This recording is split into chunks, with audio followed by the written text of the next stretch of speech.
Pertualangan Luffy dan kawan-kawan di Egghead Island berlanjut, di mana Jinbei, Chopper, dan Bonnie sempat dihadang oleh seorang pasifista. Namun Bonnie meminta Luffy jangan menyerangnya karena menganggap kalau pasifista itu adalah ayahnya, yaitu Bartolomeo Kuma. Di lain sisi, Zoro memutuskan untuk tinggal di kapal bersama Brook dan Karibo agar kalau terjadi apa-apa mereka bisa membantu teman-teman yang ada di dalam. Sementara itu, di lain sisi, kelompok Sanji dan Nami harus terjebak oleh sebuah ruangan eksperimen dengan seorang pasifista tipe baru yang disebut dengan Serabim yang benar-benar memiliki penampilan seperti Jinbei.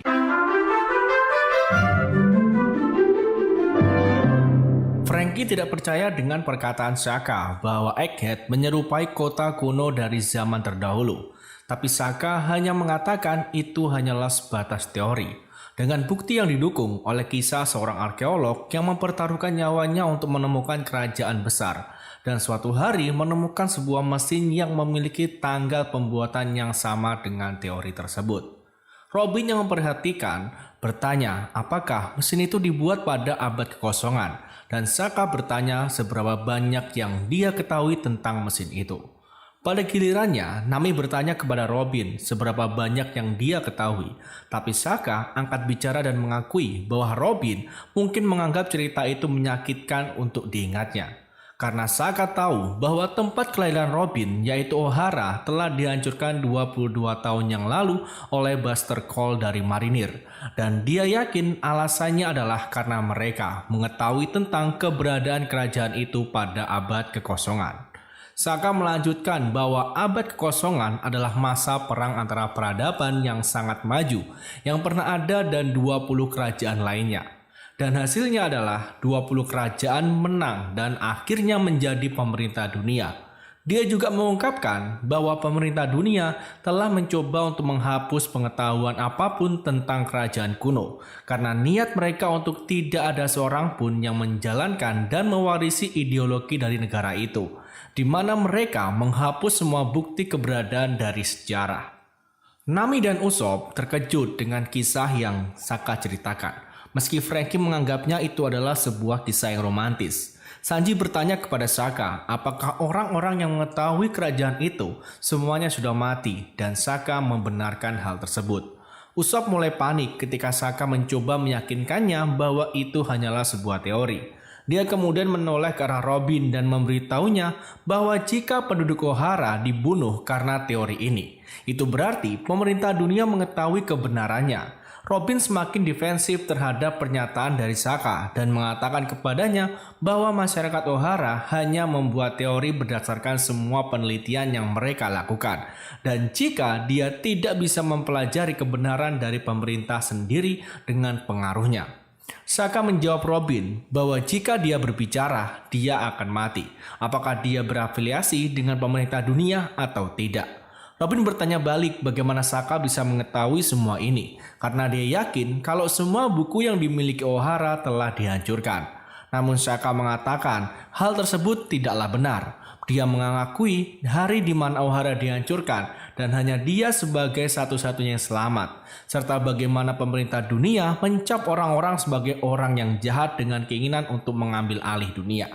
Namun sekitar sebulan kemudian, dia memutuskan untuk mengunjungi yang tersisa dan mengungkapkan bahwa dia sebenarnya adalah teman dekat dari Dr. Clover, mentor Robin yang mengejutkannya. Ya, Sokka memberitahu Robin bahwa Clover pernah menjadi seorang petualang dan ketertarikannya pada abad kekosongan inilah yang mendorongnya berkeliling dunia untuk mengumpulkan buku-buku itu.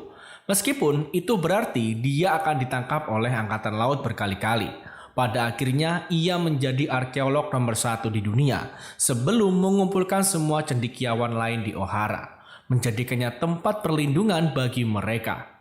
Itulah sebabnya Dr. Clover percaya bahwa nasibnya akan berakhir dengan tragis. Ketika dia pergi ke Ohara, dia melihat bahwa semua ilmuwan memberikan nyawa mereka untuk menyelamatkan buku-buku itu, yang mereka lempar ke danau untuk menyelamatkannya dari api. Dia menduga jika marinir melihat buku-buku itu, mereka tidak akan melihat ada nilai di dalamnya dan pasti akan meninggalkannya, yang mana dianggap oleh Saka sebagai kemenangan bagi rakyat Ohara, di mana dengan buku itu merupakan harta yang harus mereka wariskan untuk generasi masa depan. Kisah Saka membuat Robin pun teringat akan peristiwa hancurnya pulau itu dan bagaimana ibunya yaitu Olivia mengatakan kepada Robin bahwa dia percaya sejarah adalah aset bagi umat manusia sehingga mereka tidak boleh menyerah pada masa depan yang akan dia jalani. Karena kata-katanya itu sangatlah mirip dengan kata-kata Saka tentang pentingnya buku itu, maka Robin mulai menangis. Robin mengaku kepada Saka bahwa Ohara memang mencoba mengungkapkan kebenaran tentang kerajaan kuno seperti yang telah dia prediksi dan bertanya tentang apa yang terjadi dengan semua buku itu. Dia menjelaskan, di sini Saka tahu bahwa pada saat itu dia ingin membawa mereka semua ke Panghazard, tetapi tahu itu akan terlalu beresiko jika atasannya pemerintah dunia mengetahui. Namun dia akhirnya bertemu dengan orang-orang itu. Ya, ternyata ketika Dr. Vegapunk pergi ke Ohara setelah dihancurkan, dia melihat beberapa raksasa sedang menyelamatkan buku-buku tersebut. Vegapunk kemudian ditemukan oleh Monkey the Dragon, yang juga merupakan teman lama dari Dr. Clover. Vegapunk terkejut mengetahui hal ini saat Dragon memberitahu Vegapunk bahwa dia memeriksa para raksasa dan memastikan bahwa mereka bukanlah bandit, dan mereka mengetahui nilai dari buku tersebut. Dia juga mengatakan kepadanya bahwa kapten mereka adalah seorang pria aneh dengan perban di sekujur tubuhnya dan mengatakan dia kalau tidak akan memberikan harta berharga yang ditinggalkan Ohara terhapus dari sejarah. Dragon kemudian menyimpulkan bahwa dia lega karena pemerintah dunia tidak menghancurkan buku-buku itu. Meskipun dia mengatakan bahwa Vegapunk termasuk di dalamnya. Vegapunk mencoba membela diri, tetapi Dragon menolak mendengarkannya karena dia sebelumnya mengundangnya untuk bergabung dengan pasukan kemerdekaan. Namun dia memilih untuk memihak kepada pemerintah dunia. Vegapunk mengklaim bahwa dia yang jenius tidak akan mampu membantu mereka dan beralasan bahwa bahkan dalam pemerintah dunia akan ada orang yang mau mendengarkannya. Jadi Dragon tidak boleh kehilangan tujuannya. Dragon mengakui hal ini benar tetapi tidak bisa menahan diri untuk tidak marah atas kenyataan bahwa pemerintah dunia membunuh ribuan orang yang tidak bersalah dan tidak berdaya hanya karena sesuatu yang sepele seperti pendapat yang tidak masuk akal. Akibatnya, dia menyatakan akan membentuk pasukan yang mampu melawannya dan dia tidak akan membiarkan kematian Dr. Clover dan kehendak Ohara sia-sia begitu saja. Ya, meskipun dia adalah pria yang membenci perang, sejak saat itulah tentara revolusioner terbentuk dengan Emporio Ivankov dan Bartholomew Kuma membantunya untuk menemukannya. Di akhir kisah itu, Saka, Nami menyebut Dragon sebagai ayah Luffy adalah orang yang keren, sementara Usopp terkejut mendengar raksasa datang dari Elbaf. Robin juga mengakui keterkejutannya karena Dragon mengenal Clover dan Franky bertanya pada Saka mengapa dia memodifikasi Kuma dan mengapa dia menyelamatkan mereka hari itu.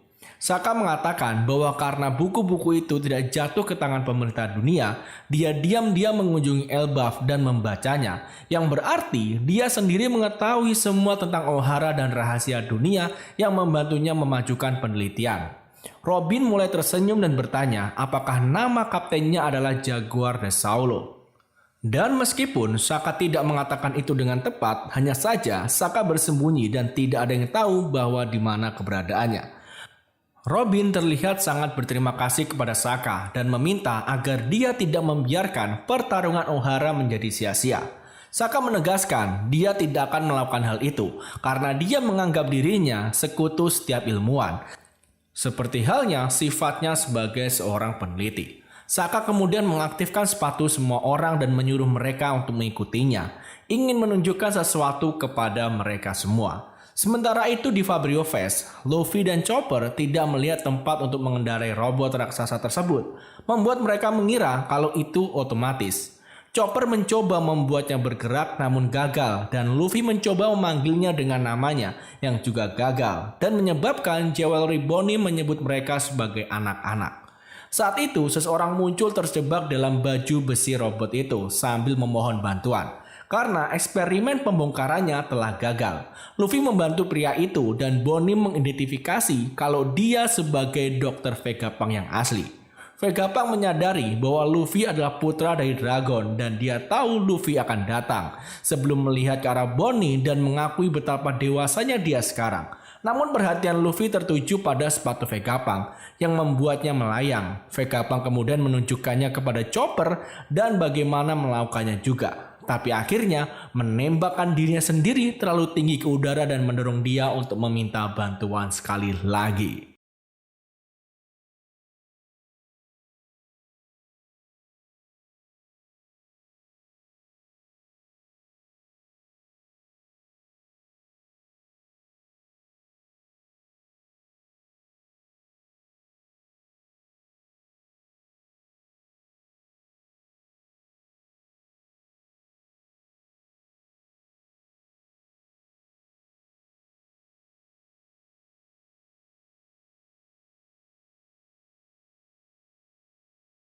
Mereka saat ini sedang menghadapi pasifista bentuk baru.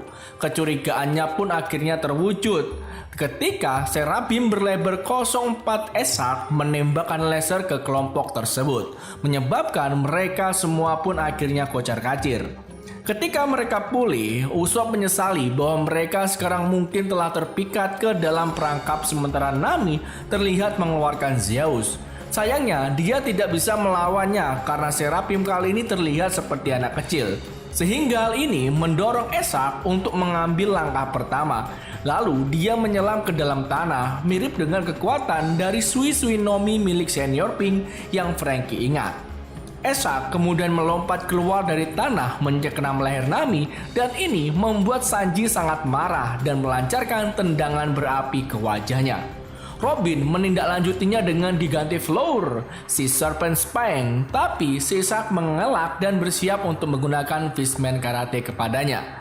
Di sini tidak tinggal diam, Usopp menembak Esark dengan Midori Bosui, Dokuro Bakuhatsu So. Sialnya bagi Esark, dia menghindar dan muncul dari bawah Usopp, kemudian menangkapnya.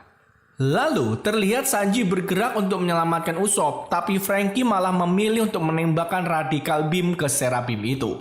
Kemudian dari jauh, Edison menyaksikan pertempuran tersebut dan terkejut melihat Franky dapat menggunakan sinar laser.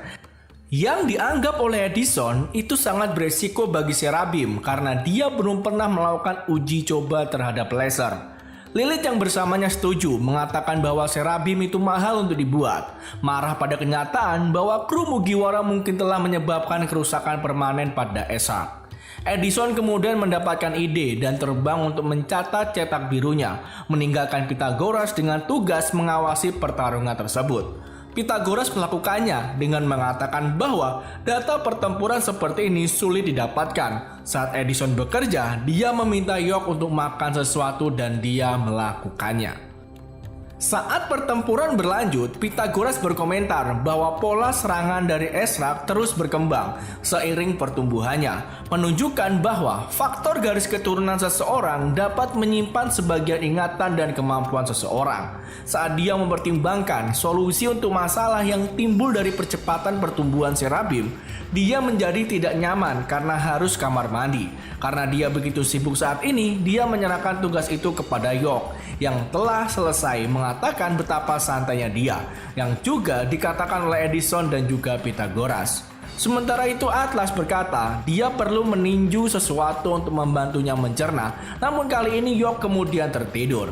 Akhirnya Sokka pun tiba dan memerintahkan Esark untuk berhenti, sambil juga memarahi Edison, Lilith, dan Pythagoras karena menggunakan kru topi jerami untuk mengambil data pertempuran. Dia juga secara magnetis menempelkan kaki semua orang ke lantai yang menurutnya karena dia masih belum sepenuhnya mempercayai semua orang. Sokka kemudian bertanya apakah semua orang menganggap pulau ini seperti masa depan, dan Franky membenarkannya. Namun yang mengejutkan, Sokka menyatakan bahwa pulau itu sebenarnya berasal dari masa lalu. Ketika Frankie bertanya apa maksud dari ucapan Saka, Saka mengatakan kepadanya bahwa 900 tahun yang lalu ada sebuah kerajaan yang sangat maju yang memiliki lebih banyak teknologi daripada saat ini. Di tempat lain, kelompok Luffy menemukan tempat barang rongsokan dan menemukan Frankie tidak percaya dengan perkataan Saka bahwa Egghead menyerupai kota kuno dari zaman terdahulu. Tapi Saka hanya mengatakan itu hanyalah sebatas teori. Dengan bukti yang didukung oleh kisah seorang arkeolog yang mempertaruhkan nyawanya untuk menemukan kerajaan besar.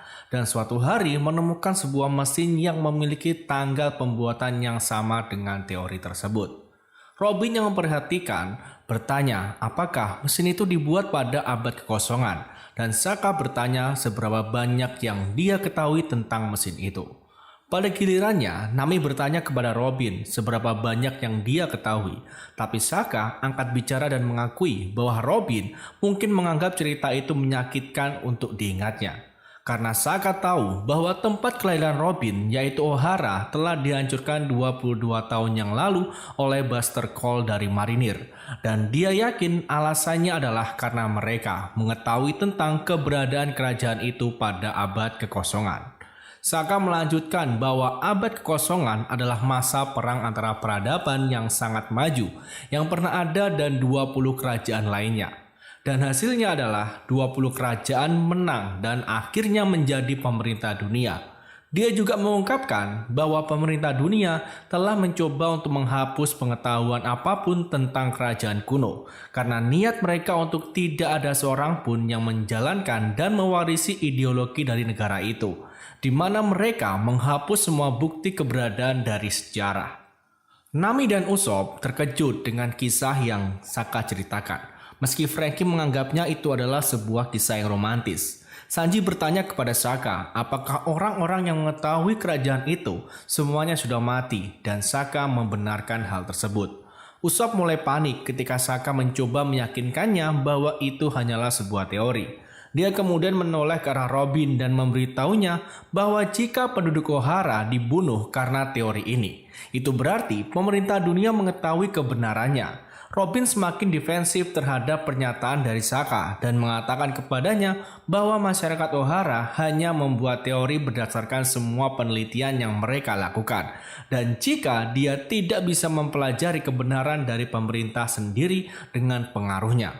Saka menjawab Robin bahwa jika dia berbicara, dia akan mati. Apakah dia berafiliasi dengan pemerintah dunia atau tidak? Robin bertanya balik bagaimana Saka bisa mengetahui semua ini, karena dia yakin kalau semua buku yang dimiliki Ohara telah dihancurkan. Namun Saka mengatakan hal tersebut tidaklah benar. Dia mengakui hari di mana Ohara dihancurkan dan hanya dia sebagai satu-satunya yang selamat, serta bagaimana pemerintah dunia mencap orang-orang sebagai orang yang jahat dengan keinginan untuk mengambil alih dunia. Namun sekitar sebulan kemudian, dia memutuskan untuk mengunjungi yang tersisa dan mengungkapkan bahwa dia sebenarnya adalah teman dekat dari Dr. Clover, mentor Robin yang mengejutkannya. Ya, Saka memberitahu Robin bahwa Clover pernah menjadi seorang petualang dan ketertarikannya pada abad kekosongan inilah yang mendorongnya berkeliling dunia untuk mengumpulkan buku-buku itu. Meskipun itu berarti dia akan ditangkap oleh Angkatan Laut berkali-kali. Pada akhirnya ia menjadi arkeolog nomor 1 di dunia sebelum mengumpulkan semua cendekiawan lain di Ohara, menjadikannya tempat perlindungan bagi mereka. Itulah sebabnya Dr. Clover percaya bahwa nasibnya akan berakhir dengan tragis. Ketika dia pergi ke Ohara, dia melihat bahwa semua ilmuwan memberikan nyawa mereka untuk menyelamatkan buku-buku itu, yang mereka lempar ke danau untuk menyelamatkannya dari api. Dia menduga jika marinir melihat buku-buku itu, mereka tidak akan melihat ada nilai di dalamnya dan pasti akan meninggalkannya, yang mana dianggap oleh Saka sebagai kemenangan bagi rakyat Ohara, di mana dengan buku itu merupakan harta yang harus mereka wariskan untuk generasi masa depan. Kisah Saka membuat Robin pun teringat akan peristiwa hancurnya pulau itu dan bagaimana ibunya yaitu Olivia mengatakan kepada Robin bahwa dia percaya sejarah adalah aset bagi umat manusia sehingga mereka tidak boleh menyerah pada masa depan yang akan dia jalani. Karena kata-katanya itu sangatlah mirip dengan kata-kata Saka tentang pentingnya buku itu, maka Robin mulai menangis. Robin mengaku kepada Saka bahwa O'Hara memang mencoba mengungkapkan kebenaran tentang kerajaan kuno seperti yang telah dia prediksi dan bertanya tentang apa yang terjadi dengan semua buku itu. Dia menjelaskan, di sini Saka tahu bahwa pada saat itu dia ingin membawa mereka semua ke Penghazard, tetapi tahu itu akan terlalu beresiko jika atasannya pemerintah dunia mengetahui. Namun dia akhirnya bertemu dengan orang-orang itu. Ya, ternyata ketika Dr. Vegapunk pergi ke O'Hara setelah dihancurkan, dia melihat beberapa raksasa sedang menyelamatkan buku-buku tersebut. Vegapunk kemudian ditemukan oleh Monkey the Dragon, yang juga merupakan teman lama dari Dr. Clover. Vegapunk terkejut mengetahui hal ini saat Dragon memberitahu Vegapunk bahwa dia memeriksa para raksasa dan memastikan bahwa mereka bukanlah bandit, dan mereka mengetahui nilai dari buku tersebut. Dia juga mengatakan kepadanya bahwa kapten mereka adalah seorang pria aneh dengan perban di sekujur tubuhnya dan mengatakan dia kalau tidak akan memberikan harta berharga yang ditinggalkan O'Hara terhapus dari sejarah. Dragon kemudian menyimpulkan bahwa dia lega karena pemerintah dunia tidak menghancurkan buku-buku itu. Meskipun dia mengatakan bahwa Vegapunk termasuk di dalamnya. Vegapunk mencoba membela diri, tetapi Dragon menolak mendengarkannya karena dia sebelumnya mengundangnya untuk bergabung dengan pasukan kemerdekaan. Namun dia memilih untuk memihak kepada pemerintah dunia. Vegapunk mengklaim bahwa dia yang jenius tidak akan mampu membantu mereka dan beralasan bahwa bahkan dalam pemerintah dunia akan ada orang yang mau mendengarkannya. Jadi Dragon tidak boleh kehilangan tujuannya. Dragon mengakui hal ini benar, tetapi tidak bisa menahan diri untuk tidak marah atas kenyataan bahwa pemerintah dunia membunuh ribuan orang yang tidak bersalah dan tidak berdaya hanya karena sesuatu yang sepele, seperti pendapat yang tidak masuk akal. Akibatnya, dia menyatakan akan membentuk pasukan yang mampu melawannya, dan dia tidak akan membiarkan kematian Dr. Clover dan kehendak O'Hara sia-sia begitu saja. Ya, meskipun dia adalah pria yang membenci perang, sejak saat itulah tentara revolusioner terbentuk dengan Emporio Ivankov dan Bartholomew Kuma membantunya untuk menemukannya. Di akhir kisah itu, Saka, Nami menyebut Dragon sebagai ayah Luffy adalah orang yang keren, sementara Usopp terkejut mendengar raksasa datang dari Elbaf. Robin juga mengakui keterkejutannya karena Dragon mengenal Clover dan Franky bertanya pada Saka mengapa dia memodifikasi Kuma dan mengapa dia menyelamatkan mereka hari itu. Saka mengatakan bahwa karena buku-buku itu tidak jatuh ke tangan pemerintah dunia, dia diam-diam mengunjungi Elbaf dan membacanya, yang berarti dia sendiri mengetahui semua tentang O'Hara dan rahasia dunia yang membantunya memajukan penelitian. Robin mulai tersenyum dan bertanya apakah nama kaptennya adalah Jaguar de Saulo.